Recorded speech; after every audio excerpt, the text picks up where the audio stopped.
I didn't hang up the call all the way. My hands aren't as steady as they used to be, and those extra seconds stayed open. I heard my son's voice flat and unhurried talking to his wife. The house, her savings. We just have to stay patient. I set the phone down on the kitchen table, very carefully. I didn't cry. What came instead was something colder, and by the time he realized what I had already done, it was far too late. Good morning, everyone. My name is Haley Brown. I'm 74 years old, and I'm sitting here in the same kitchen where most of this happened. If you're new here, welcome. And if you've been with me for a while, you already know I don't dress things up. So, let's just get into it. I want to ask you something before I start. Have you ever known something was wrong but kept finding reasons not to deal with it? Because that's where this story really begins. Not with the phone call. Not with what I overheard. It begins about 3 years earlier with a feeling I kept talking myself out of. George died in the spring of 2021. Pancreatic cancer. The kind that doesn't give you much time to prepare. We had 43 years together in a white house on Clearwater Drive in Raleigh, North Carolina. He was steady in a way I didn't fully appreciate until he was gone. When he died, the house didn't feel empty so much as it felt tilted, like the floor had shifted just slightly, and I kept losing my balance in rooms I'd walked through 1,000 times. Kevin was 38 when his father died. He lives 40 minutes away in Cary with his wife, Dana. For that first year he showed up. He called on weekends. Sometimes he'd stop by with groceries, not because I asked, just because he came. Dana was always polite, said the right things, laughed at the right moments. But I noticed even then the way her eyes moved around my house, taking inventory. I told myself I was imagining it. I kept telling myself that for about 3 years. The money started quietly. Kevin mentioned almost offhand one afternoon that they were behind on a car payment. I transferred the money before he finished the sentence. I didn't think twice about it. He was my son. George was gone, and helping felt like something I could still do. After that, the request came with more shape. Dana needed a laptop for her consulting work. Kevin's bonus had been delayed. There was a medical bill, something about a deposit on an apartment they were considering. Each time I helped. Each time I waited for something that never came. Not a thank you exactly. More like the question before the ask. The one where someone says, "How are you doing?" and actually means it. Here's what I want to ask you. Did you notice how each request came wrapped in a reason A story? Does that remind you of anyone in your own life? By the end of the second year, I had given them just over $17,000. I knew the number because I had always kept records. George called me his human filing cabinet. He didn't always mean it as a compliment. I always took it as one. It was a Tuesday in September. I called Kevin just to hear his voice. Nothing specific, I just wanted to talk. He answered. We spoke for maybe 4 minutes. He said he had to go. I said, of course we said our goodbyes, but I didn't hang up all the way. My hands aren't as steady as they used to be, and the call stayed open a few seconds longer than it should have.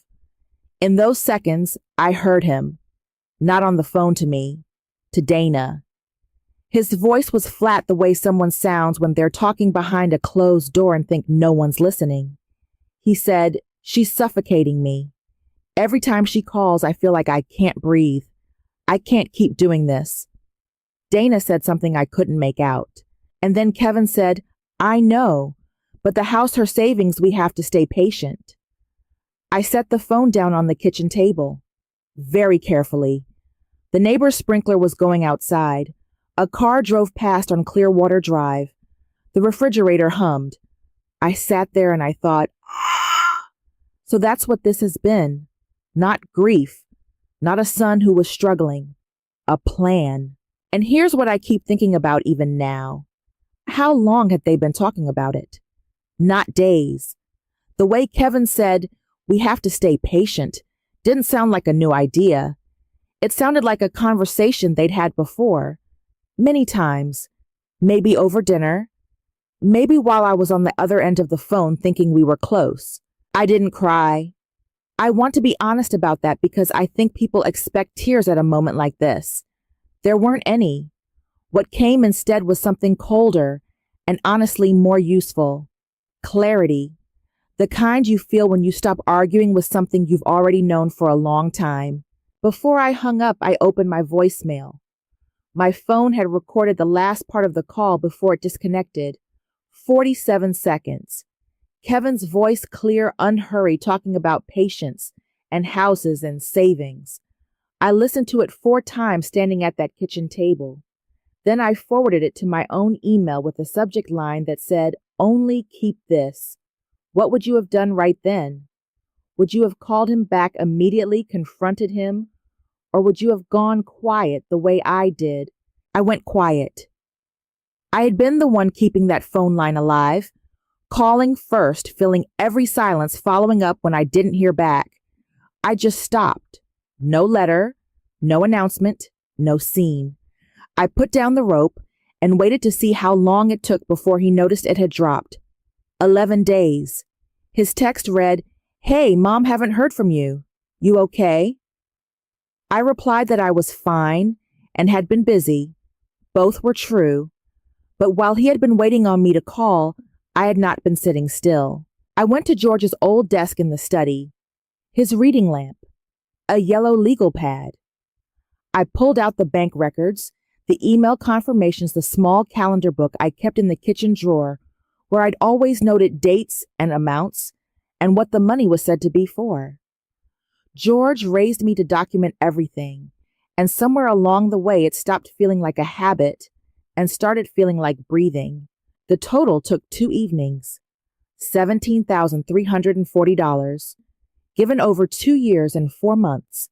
I set the pen down and looked at that number for a while. I'm not a wealthy woman. I have Social Security, a modest pension from 31 years in hospital administration, and the house George left me paid off. I had managed carefully.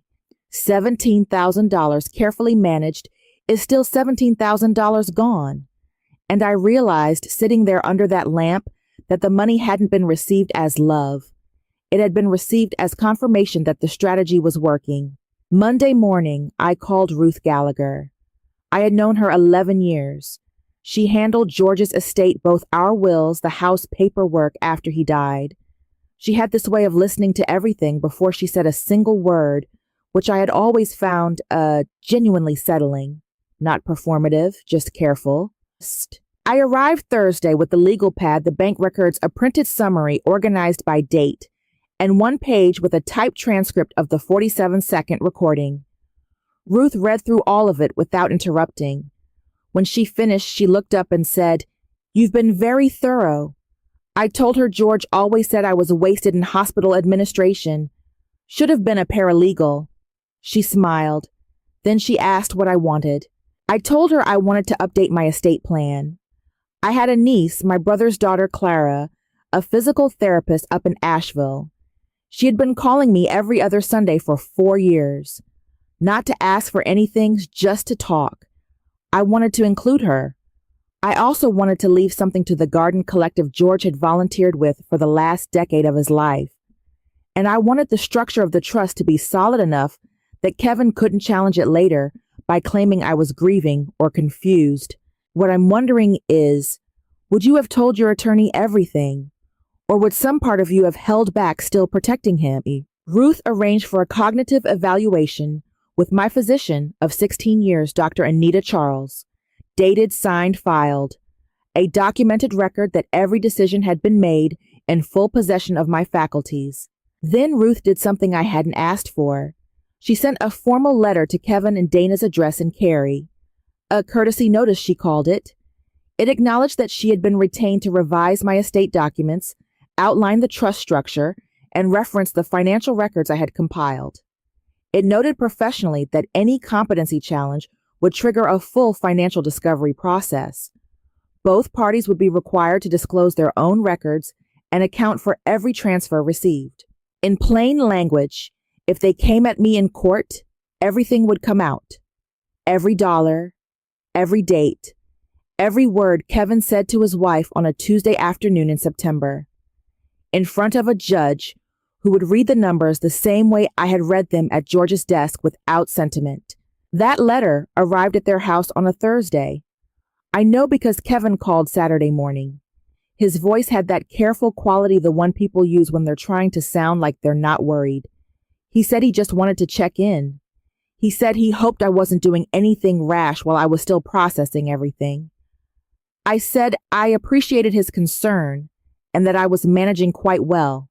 Dana called from her own number 20 minutes later. She didn't bother with pleasantness. She said they had built their future with certain things in mind and that it wasn't fair to change things without a conversation. I let her finish. Then I told her quietly that I had not been consulted when those plans were made and that my estate belonged to me, and that if she had questions about the documentation, she was welcome to contact Ruth Gallagher. Dana went silent in a way that told me she had already read the letter and understood exactly what discovery would mean for them. I said goodbye and hung up. Then I went outside to the garden. The sweet peas George and I had planted along the back fence were still coming in, still reaching for the wood slats the way they always did in fall. I stood there with my hands in my pockets. My hands were completely steady. 3 weeks later, a soft inquiry arrived from a paralegal at a small firm in Cary. No formal complaint. No real commitment. Just someone testing the edges. Ruth responded in 2 paragraphs, summarized the documentation, repeated the offer of full discovery. The inquiry was never followed up. The revised trust was signed on a Wednesday morning in October. I brought George's old fountain pen, the one he used to sign our mortgage. I signed my name in every place Ruth indicated. On the drive home, I stopped at the farmer's market and bought dahlias because I wanted them. I sat in the car for a moment with the flowers on the passenger seat, and I noticed something. Not happiness, not exactly. More like the absence of something I hadn't realized I'd been carrying. The dread, the constant low grade, waiting for the next call, the next ask. It was just gone. I hadn't even noticed how long I'd been living under that weight until it lifted. 6 weeks later, Kevin wrote me a letter. A real letter. Handwritten on plain notebook paper. He said he was ashamed of what I had overheard. He said he and Dana had been in a desperate place and had hidden it badly from everyone, including themselves. He didn't ask me to change my arrangements. He said he missed his father. He said he was sorry. He said he hoped that someday when enough time had passed, we might find a different way to know each other. I read that letter 3 times. Then I put it in the drawer where I keep things that aren't finished. George's watch, a birthday card from our last anniversary together, a drawing Kevin made me when he was 7 years old. Things that can't be filed, only held. I waited 3 weeks before I wrote back. 1 paragraph. I told him I'd heard him. I told him I didn't want permanent distance, but that trust would have to be built again on honest ground. I told him I believed he was capable of more than the last 2 years had shown, and I told him I'd hold space for that. But I would not hold my breath. I signed it the way I always had. Love, Mom. I drove it to the post office and mailed it with a stamp the old way. It felt right. Dana never contacted me again. Not one word. I had suspected that might be the case. Having it confirmed wasn't painful. It was simply accurate. Clara came for Christmas. We spent 2 days cooking and walking and talking without any particular agenda. On the second morning, over coffee at the same kitchen table, she said I seemed lighter, less like someone waiting for something to go wrong. I told her I had stopped waiting for something to go wrong. She reached across the table and squeezed my hand and didn't say anything else. That was exactly right. In January, I joined the Garden Collective as a volunteer. Started a chair yoga class on Tuesday mornings. Started calling the people I actually wanted to talk to at whatever hour suited me without measuring the call against anyone's patience. These sound like small things. They are not small things. By April, I was in the garden on a Saturday morning in my old work gloves, and I realized I hadn't felt afraid in months. Not of the phone ringing, not of what picking up might cost me. The sweet peas were coming in along the fence, and the morning was cool, and I was just standing there in the dirt, not waiting for anything. It was enough. It was mine. So here's what I want to leave you with today, and I'm not going to wrap it up neat, because life doesn't work that way. I'm still working out what Kevin and I are to each other now. Some weeks he texts, I text back. It's careful. It's slow. I don't know yet where it goes, but I know this. The people who needed me afraid were not the people who deserved my protection. If something in this story stirred something in you, I'd love to know. Drop a comment and tell me what's one relationship in your life where you've been doing most of the reaching.